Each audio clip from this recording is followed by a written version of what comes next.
My name is Naomi. I'm from Canada. Me and my husband are from Canada. I had a bit of an injury when I was like 12.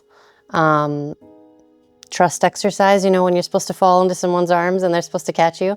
Well, I did not get caught, fell. And that caused like some pretty immediate pain.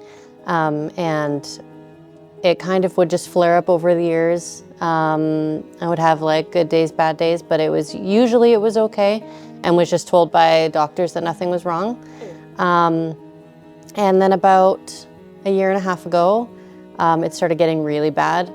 And my physiotherapist I would work with at home wanted me to do an MRI, so we did.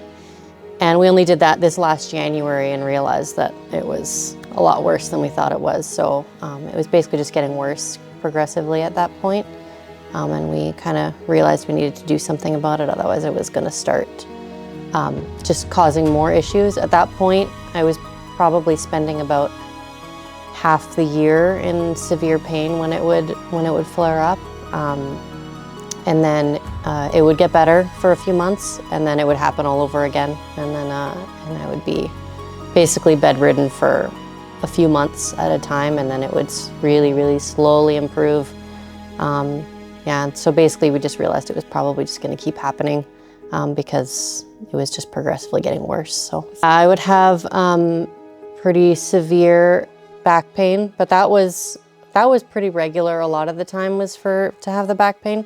The worst was when it would then go around your hip and down your leg, and then I would have more recently I would have kind of muscle seizing. So every time I would stand up, everything would just kind of seize up, and that was just a level 10 pain. It was pretty excruciating.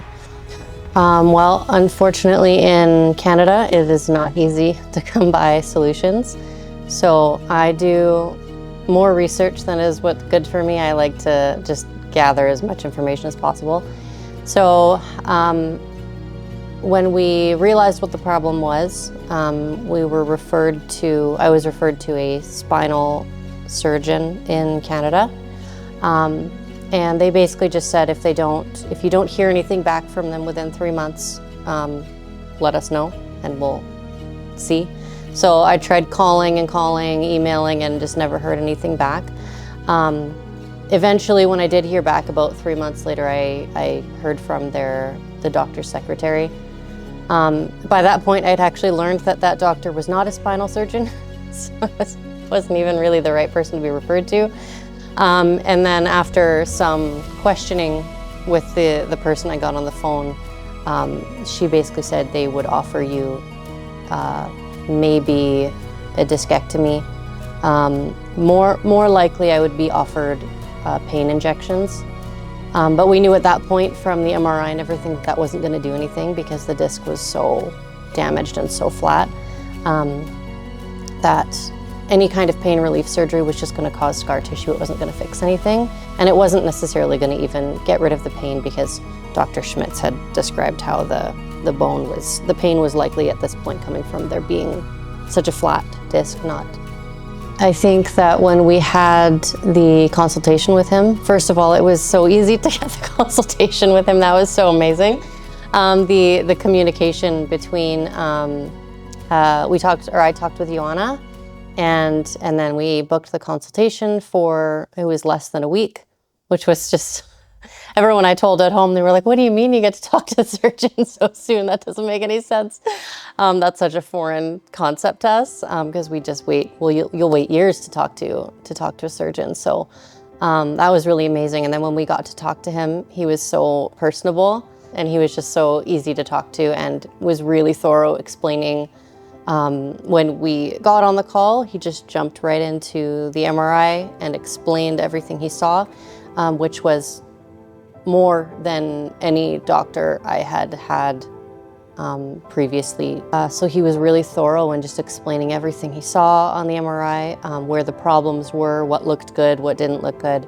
And so that was really reassuring that he just kind of gave his opinion before asking anything about what we thought, because we really did want an unbiased opinion.